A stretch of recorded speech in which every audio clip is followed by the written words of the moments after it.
Good morning, everybody. My name is Femi Omotayo. I'm the oldest member of this congregation.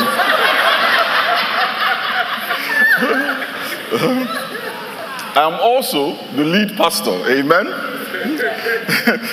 Let's turn our Bibles to the book of Ephesians chapter 1. I'll read from verse 17 to verse 23, and we're continuing a sermon series we started last week, which we titled Shine Your Eye. So turn to your neighbor and say, Shine Your Eye. Shine your eye is slang for open your eyes. Amen? And I've been saying this for a minute, but I'm going to say it for the folks who are here for the first time. This is not a TED Talk. Amen? My goal is not to entertain you. My goal is not to just take up time, help you fulfill a religious obligation. My goal this morning is to teach you from the Word of God. In the body of Christ, you have people who preach the word. Yeah, they're fantastic. Amen. I'm not a preacher. Yeah, I teach. I should be wearing a gown, with a hat, but I'm just going to teach from my heart. Amen. So just try and follow along with me this morning. Yeah. I'm going to try and break down the word into practicable, digestible pieces. Yeah? But I need you to pay attention. And Michael, please take down the names of the noisemakers.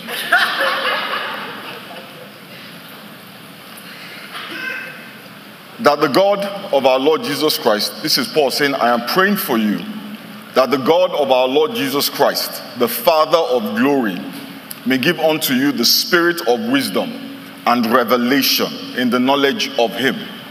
The eyes of your understanding being enlightened, that you may know. Turn to your neighbor and say that you may know. What is the hope of his calling, and what the riches of the glory of his inheritance in the saints, and what is the exceeding greatness of his power to usward who believe, according to the working of his mighty power, which he wrought in Christ when he raised him from the dead and set him at his own right hand in the heavenly places, far above all principality and power and might and dominion, and every name that is named, not only in this world, but also in that which is to come, and has put all things under his feet, and gave him to be the head over all things to the church, which is his body, the fullness of him that filleth all in all. So Paul is starting this letter to the church in Ephesus by telling them that he had been praying for them, that the Lord will grant them the spirit of wisdom and revelation in the knowledge of him, and that the Lord will bring light to their understanding. But there is a purpose to the knowledge and the understanding that Paul was praying for. He wasn't asking God to give them knowledge and understanding just so that they can brag and say, well, I have knowledge, I have understanding. He was praying that they would have knowledge and understanding in order for them to know. Yes. Hallelujah. The goal of the revelation of understanding is to know. Amen? And what is it that we need to know that's what I'm going to talk about today. The Bible says in 1 Corinthians chapter 2, verses 10 to 15. And these verses are explaining to us why we need the spirit of wisdom and revelation to know. Amen? So these are the things that God has revealed to us by his spirit. By what? His spirit. It says the spirit, capital S. Capital S means it is talking about the Holy Spirit. Amen? It says the spirit searches all things, even the deep things of God. Say, who knows a person's thoughts except their own spirit within them? In the same way, no one knows the thoughts of God except the Spirit of God. So what we have received is not the spirit of the world, but the Spirit who is from God, so that we may understand what God has freely. I love the word free. So that we may understand what God has freely given us. And says in verse 13, this is what we speak, not in words taught us by human wisdom, but in words taught by the Spirit, explaining spiritual realities with spirit-taught words. Verse 14 says, the person without the Spirit does not accept the things that come from the Spirit of God, but considers them foolishness and cannot understand them because they are discerned only through the Spirit. This is why Paul was praying, that God would give us the spirit of wisdom and revelation in the knowledge of Him, that the eyes of our understanding would be enlightened, that we may know. Because without the Spirit revealing to us the things of God, they will be as foolishness to us and we will not understand them. And if you find yourself reading the Bible, not understanding, and certain things that you read there appearing to you like foolishness, you need to ask the Holy Spirit to help you. Amen. I told the folks last week about my lecturer in philosophy who read the Bible, understood the literature, so to speak, but didn't get the message. And the reason why she could read it and not get the message was because she lacked the Holy Spirit to enlighten her. So the fact that somebody can tell you what is in the book of Ezekiel doesn't mean they understand what is in the book of Ezekiel. The fact that somebody knows the story of David doesn't mean they understand the story of David.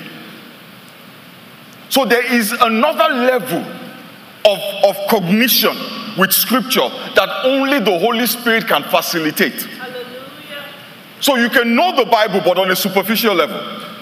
But there is a depth that is required to know the things of God, to understand the things of God, that comes only from the Spirit. The Bible tells us that Jesus Christ said that He does not do anything that He has not seen His Father doing. He does not say anything that He has not previously heard His Father say. He knew the thoughts of God because of the Spirit of God. And this is why Paul's prayer for us was so important. Because without revelation, without wisdom, without the eyes of our mind, of our understanding being enlightened, we would not know. Last week, I shared that the word wisdom in these verses comes from a Greek word that is pronounced as Sophia, and it means clarity. Amen? Amen. It means insight.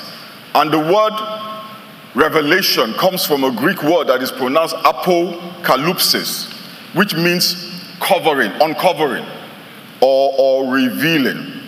So Paul was basically praying that God would give them clarity and insight, but that God would uncover, God would reveal, God would unveil to them what they needed to know. But it's important that we remember that clarity, insight, uncovering, revealing, unveiling, all those words are speaking about something that is already in existence. Right? The word of God was spoken even before the foundations of the earth were laid. So it is not that God is speaking to us, it is that the Holy Spirit is revealing to us what God has already said. Hallelujah. It is not a new thing. It is already there. It is hiding in plain sight. But it takes the Holy Spirit to give clarity. Amen? And what is it that we need to know? Why did Paul pray? He says, that we may know. That we may know. Turn to your neighbor and say, that you may know. That we may know what is the hope of His calling. That we may know what the riches of the glory of His inheritance in the saints is. That we may know what is the exceeding greatness of His power to us who believe. If Paul was praying, Paul, the greatest apostle, who wrote most of the New Testament, if Paul is praying for them that they may know the hope of their calling, that God may give them insight to understand the hope of their calling, then you and I should be praying for that. We spend a lot of time praying for fire to burn our enemies. We spend a lot of time praying for God to give us a job. But the Bible says Paul prayed not for a job or a car or against his enemies. He prayed that he may know the things that have been freely given to him by God. So, over the rest of this month, I want to challenge you. Take this month. We're starting our prayer, 6 a.m. prayer meetings. It's 6 a.m., right? Yeah. On the 8th or 9th? Monday. Is it not 6th? The 9th. On the 9th. 9th of September. Amen? Amen? We're going to start praying every morning for 30 minutes. Hallelujah. And one of the things we're going to pray about is that we may know what is the hope of his calling. And I know when you hear that, what is the hope of his calling, many of us don't know what that means. That's why God, turn to your neighbor and say, turn to your neighbor, point to me and say, he's a gift.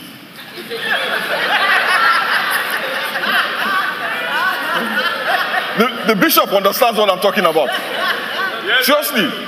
Point to me and say, tell your neighbor, he's a gift. Listen, this is not self-aggrandizement. The Bible says that when Jesus went to heaven, yes, sir, he gave gifts to the church. Hallelujah. Apostles, prophets, evangelists, pastors, and teachers. I'm a pastor and I'm a teacher, and I'm standing in that office this morning. Amen? Amen. So turn to your neighbor and say, he's a gift. He's a gift. Hallelujah. Amen. The hope of his calling. What does that mean? What does that mean? Let me tell you something. When you read a verse of scripture and you don't understand what it means, don't skip over it. Hallelujah. Hallelujah. Because that verse of scripture might be critical for your walk with God. Don't skip over it. So let me tell you what to do. First of all, pray. Yeah? Ask God to give you in that moment his spirit. The spirit of wisdom and revelation in the knowledge of him. Amen? Amen. And then break down the verse word by word and try and find out the meaning of each word. Hallelujah. When you find out the meaning of each word, then look at the context. Who was being spoken to? What was going on in that moment? When you do that, you will get an understanding of what those scriptures mean. Amen? Amen? So we're going to do a little bit of that today. Yeah? So let's start with the word hope. Hope is a word I believe many of us here are familiar with. Yeah, we use it every day. But when we use it, what we mean is that we wish. We use hope interchangeably with wish. Yeah? I hope that one day I will be a millionaire. It's a wish. Yeah? I hope that one day I will grow 7 foot tall. I'm 55, I've stopped growing. It's a wish. I hope that one day I will fly with wings. It's a wish. I hope that one day I will fly on a magic carpet. If you're not high, it's a wish. I hope that one day Pastor Larry will show up on time for a meeting.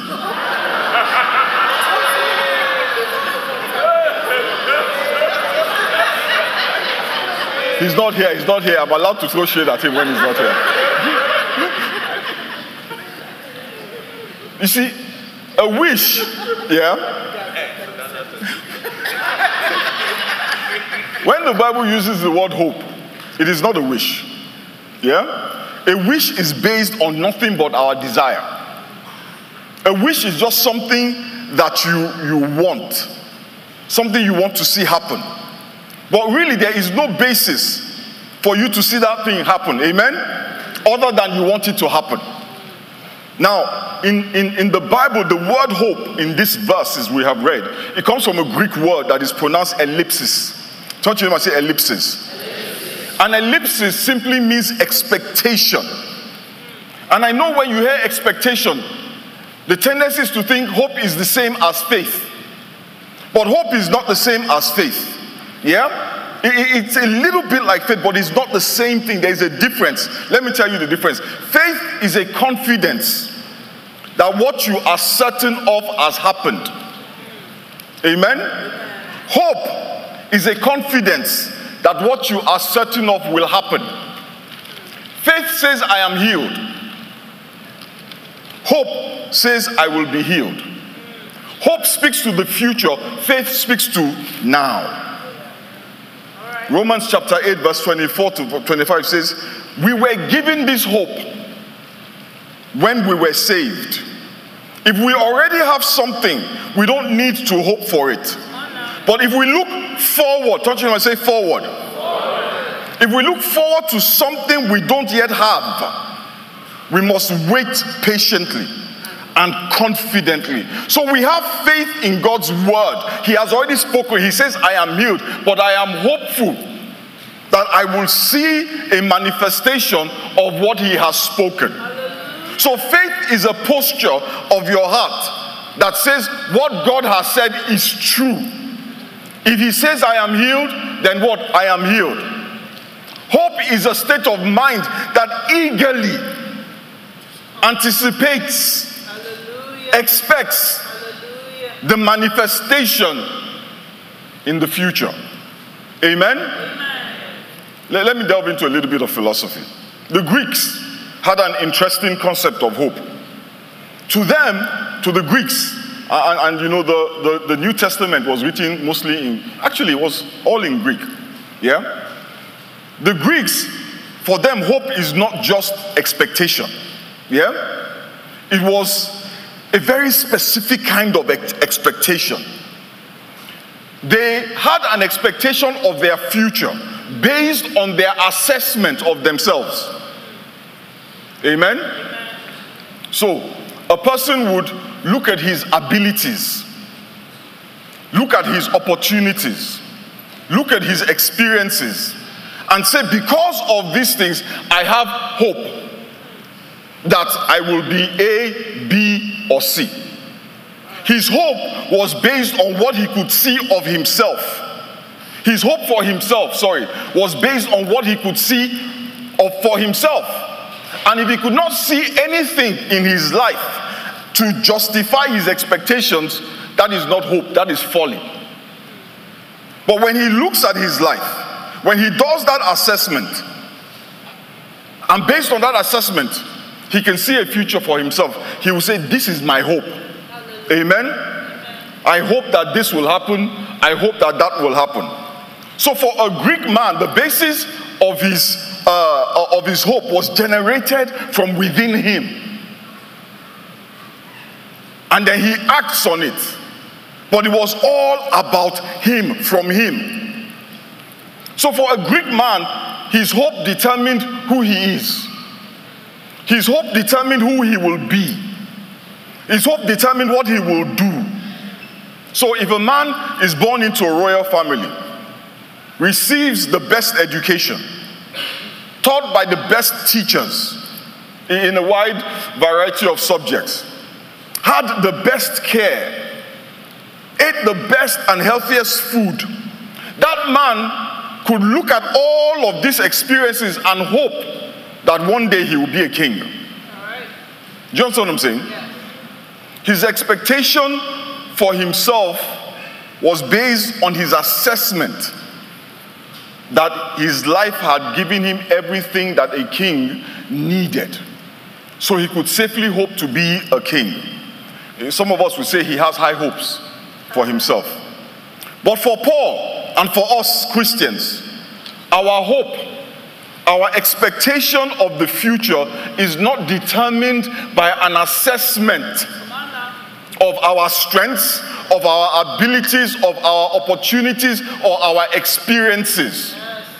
Our expectation of the future is not based on what we see of ourselves, it's based on what God says. Hallelujah. My ellipsis, my expectation of my future is not determined by my education. Many of us, if our expectation was determined by our education, we would be miserable. That's right. Because our education was poor. Many of us, if we look at our family backgrounds, where are you coming from? Come on, preach. I come from the west coast of Africa, Nigeria. In my tribe, we have a proverb. Say, who knows your father in Ibadan? Anybody ever heard that? Yes. That is to say, who are you? From where? They look at your lineage, and there's nothing there. There is no royalty. There is no aristocracy.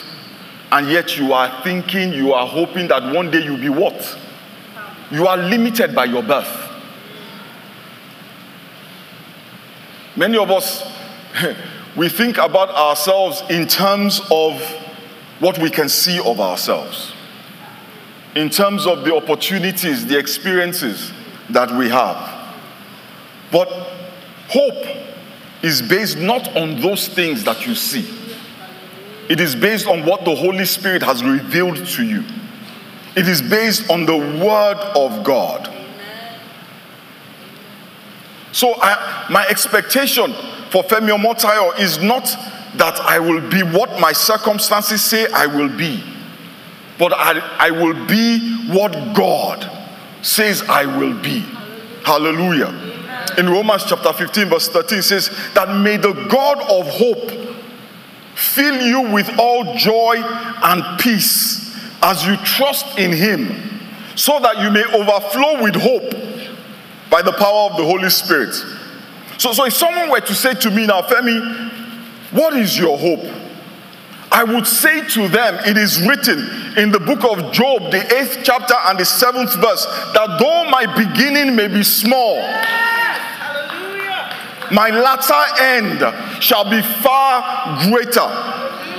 But then the person says, well, PF, that's Job. You're not Job. Then I will remind them that the Bible says in Romans chapter 15 verse 4, for everything that was written in the past was written to teach us, so that through the endurance that is taught in the scriptures and the encouragement they provide, we might have hope.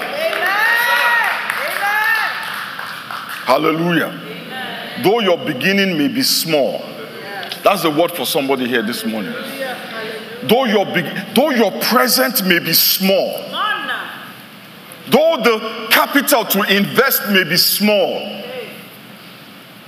though the experience on your resume does not look like a lot, the Lord said I should tell you that your latter end will be so much greater, because you see, you serve a God that is able to do exceedingly, abundantly, over and there's somebody here, the color of your passport does not indicate greatness. The Lord said I should tell you that it doesn't matter the color of your passport. It doesn't matter the accent of your tongue. What matters is that you serve a great and mighty God.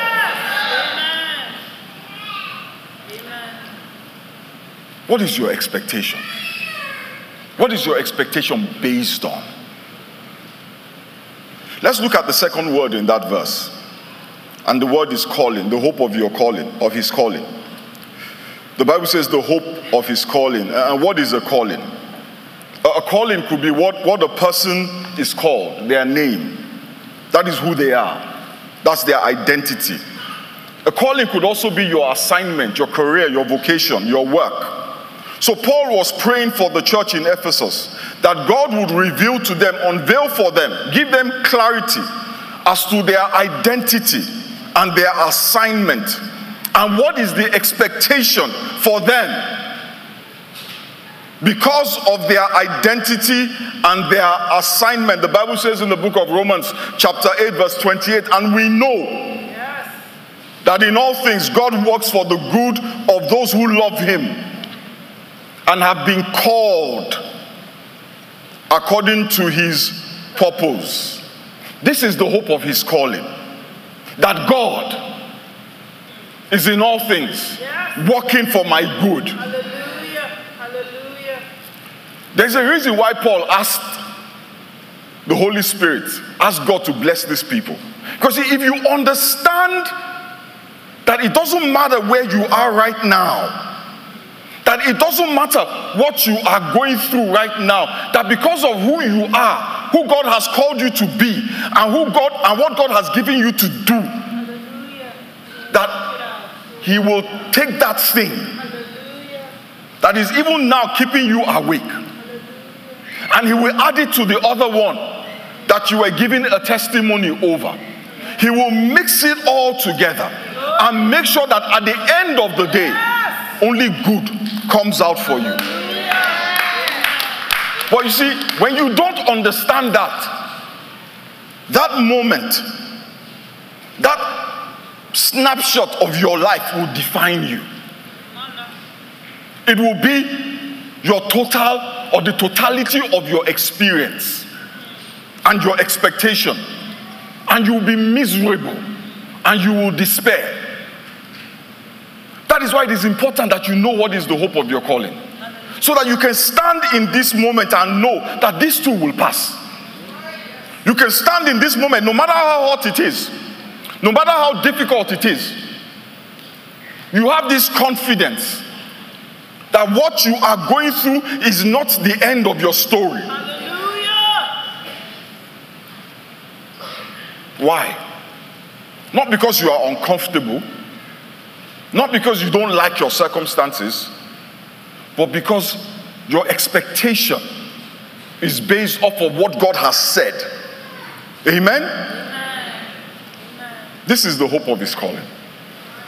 In 1 Peter chapter 5 verse 10, it says, "But the God of all grace, who has called us to His eternal glory by Christ Jesus, after that you have suffered a while, He will make you perfect, establish, strengthen, and settle you." That is the hope of His calling.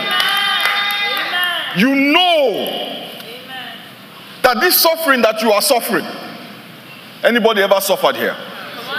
This suffering that you are suffering, and I know because I have suffered.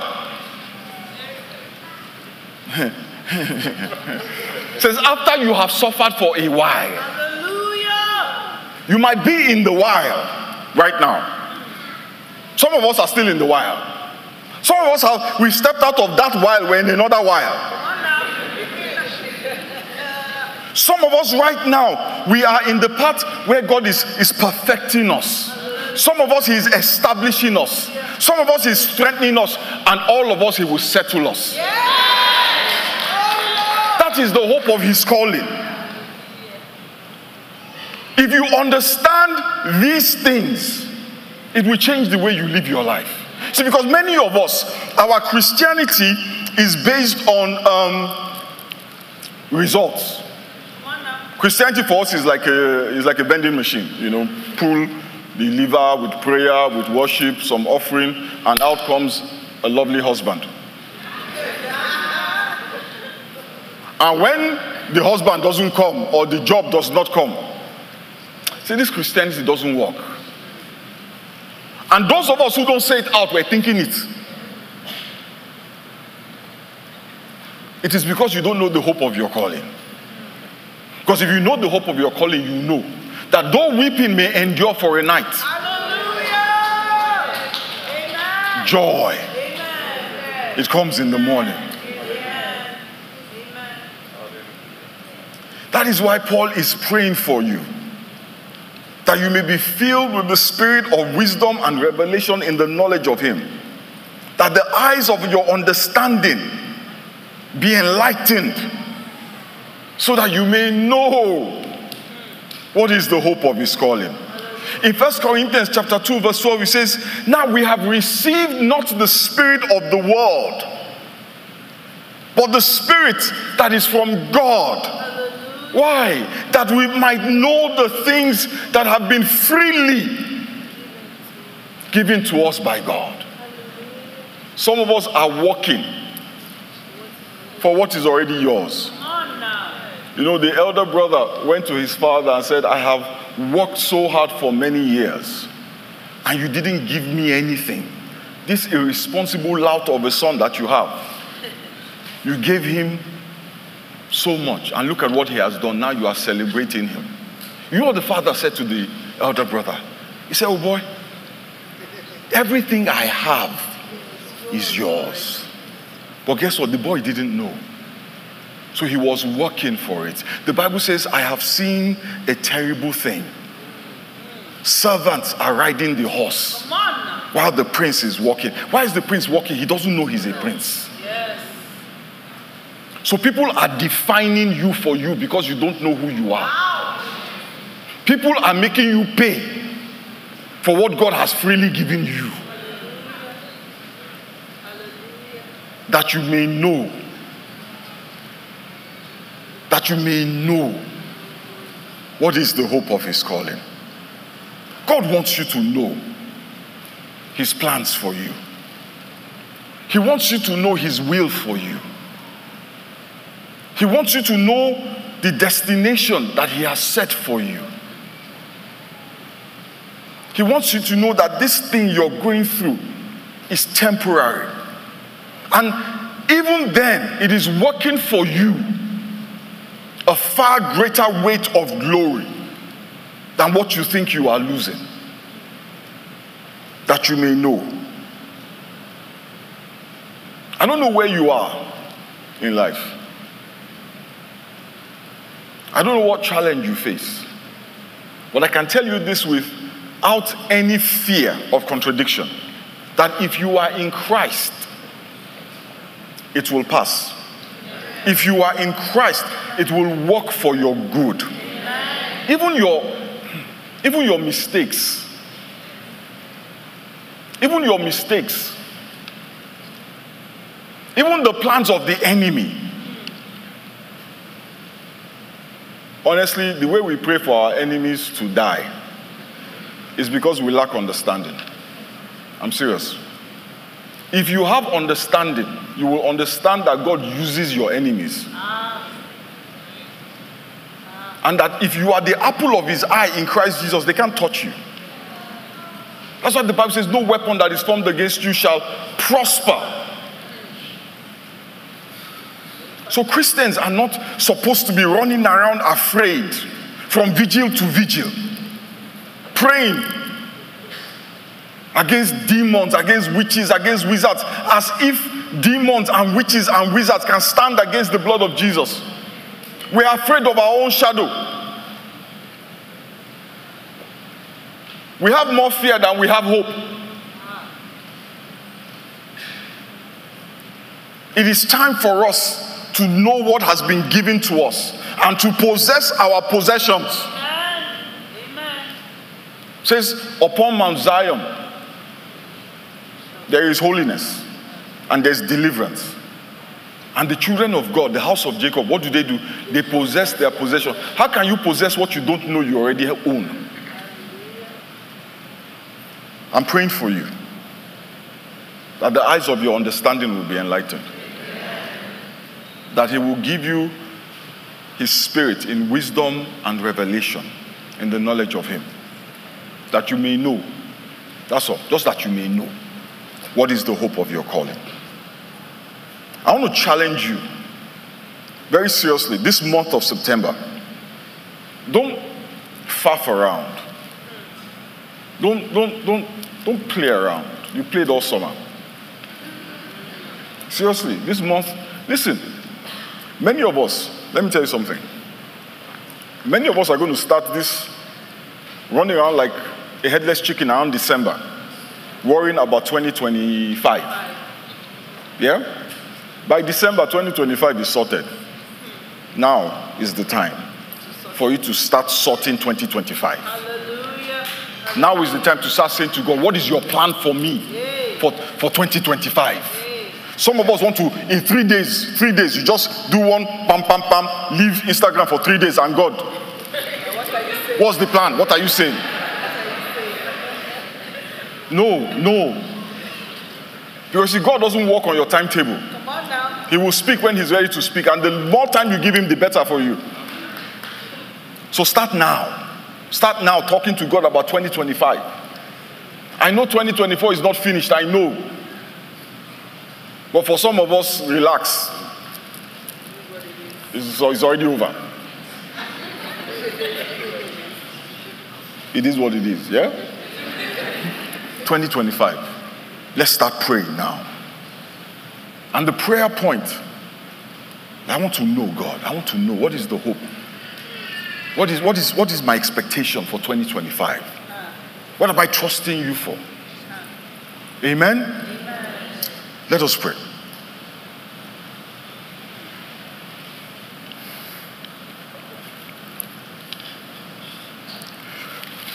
Father, we thank you. Almighty God, we just give you praise. We thank you, Father, for all the things that you have blessed us with. Father, we thank you for life that we have in Christ.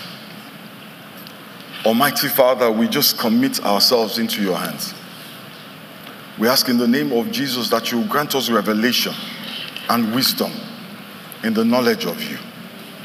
That the eyes of our understanding, Father, be enlightened. That we may know, Father, what is the hope of your calling. Father, we want to know. Reveal to us that which you have ordained for us. Talk to the Lord in your own words.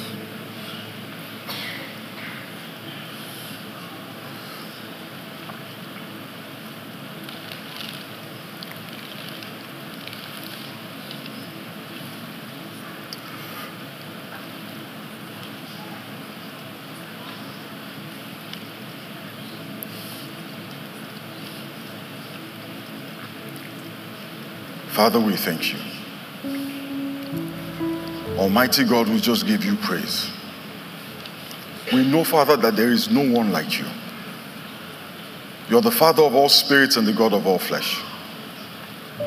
Father, I pray for your children this morning, that you will grant to each and every one of us, Father, revelation and wisdom, that we may know.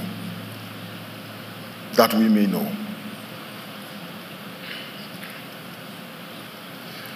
In the mighty name of Jesus, we have prayed. In the mighty name of Jesus, we have prayed. Hallelujah. Praise the name of the Lord.